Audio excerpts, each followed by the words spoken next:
Fala galera, tudo bem? Sou o professor Roberto Falcione, professor de História. Sejam todos bem-vindos. Nós vamos fechar agora Brasil República, século XXI. A aula de hoje é o governo Lula.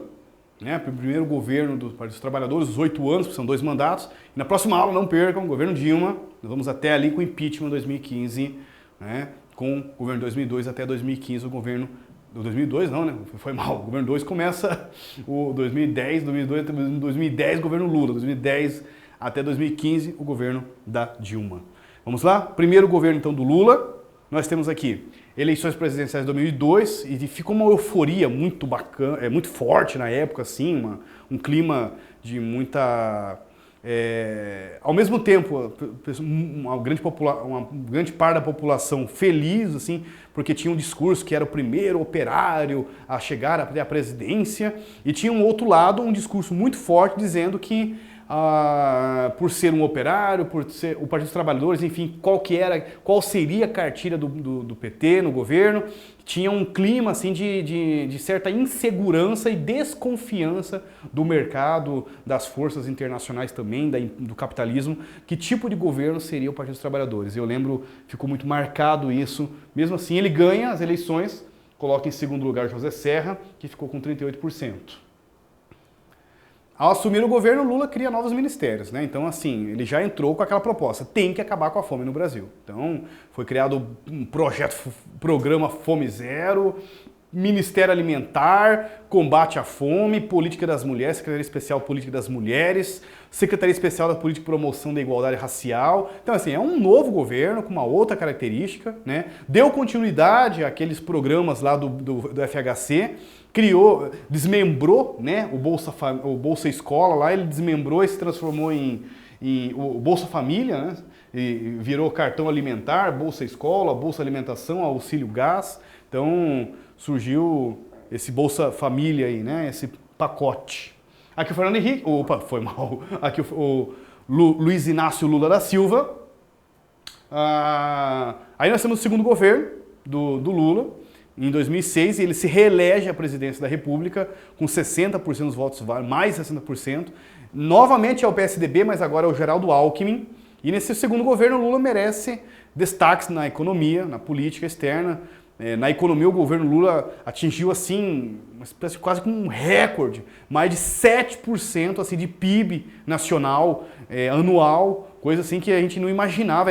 Coisas assim que nós vimos assim, na época do governo militar. Né, na época do milagre econômico, que chegou a 11%, 10%. Né? Então, o governo do Lula aproveitou uma estabilidade criada pelo Plano Real, então nós tínhamos um bom plano, uma boa moeda, uma moeda forte, aproveitou a expansão do comércio mundial, um bom momento da economia mundial e principalmente da China. Né? O Brasil foi uma grande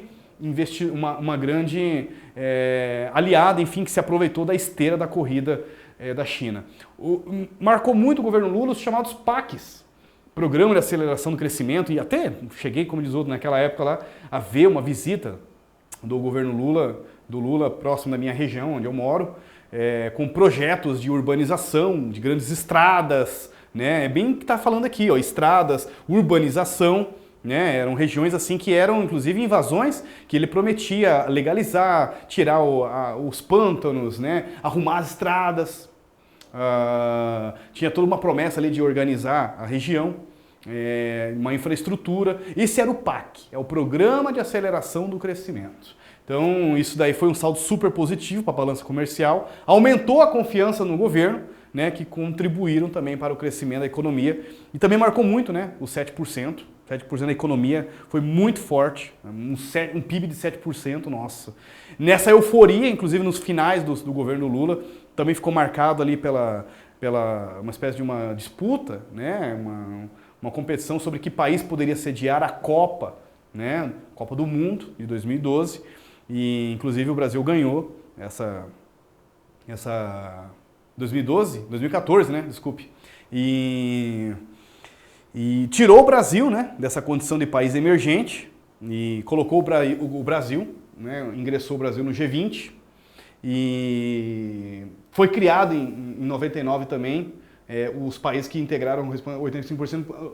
O G20 tinha a missão de contribuir para o aprimoramento da governança global Então, realmente foi um momento do Brasil, assim, numa economia internacional também de forte influência. Lembra, enfim, até tinha uma discussão social sobre quem era a favor, quem não era a favor de empréstimos. O Brasil passou pelo menos o discurso utilizado do governo que tinha zerado a dívida externa e que, não a interna, né, a externa, e que passava a partir dali a fazer empréstimos para países em desenvolvimento.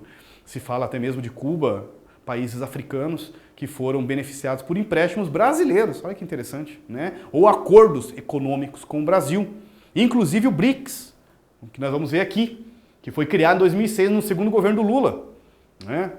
No primeiro governo Lula, desculpe, que era uma união comercial entre Brasil, Rússia, Índia e China, né? E depois entrou a África do Sul, por isso que virou BRICS, né? Na política externa, o Brasil fortaleceu sua liderança na América do Sul, estreitou relações comerciais com países emergentes, como a China e a Índia, e com países africanos e árabes. Foi criado a Universidade para Todos, o ProUni, concedia bolsa de estudos a jovens e famílias de baixa renda, permitindo que eles cursassem a universidade. Resultados obtidos no governo do Lula na economia, área social e na política externa contribuíram para elevar sua popularidade. Uma coisa que marcou muito também no final do seu último governo, é o famoso pré-sal, né? Foi encontrar, então teve toda aquela euforia também do pré-sal, que o Brasil ia virar uma superpotência, né? com a extração desse pré-sal e com o desenvolvimento de petróleo, enfim, tinha todas umas taxações, inclusive, de divisões já dos royalties desse petróleo, tanto 30% ia para a educação e tal. Esquece, não existe mais nada disso daí agora. Vamos lá. 80% de aprovação, olha, termina o mandato com 80% de aprovação, galera. Conseguindo com isso influenciar as eleições presidenciais de 2010. Ele apresenta a sua sucessora, né? Primeira mulher a presidente do Brasil, imagina, primeira mulher, Dilma Rousseff, e ela obteve 56% dos votos válidos contra 43%. Novamente José Serra. José Serra perdeu 2 vezes pelo PSDB, então uma para o Lula e outra, se perde a terceira, pede música. Governo Lula, governo segundo mandato, que vocês viram hoje, próxima aula, vamos ver até o governo da Dilma, hein? Combinado? Foco nos estudos, galerinha. Força, fé no coração. Até a próxima, valeu!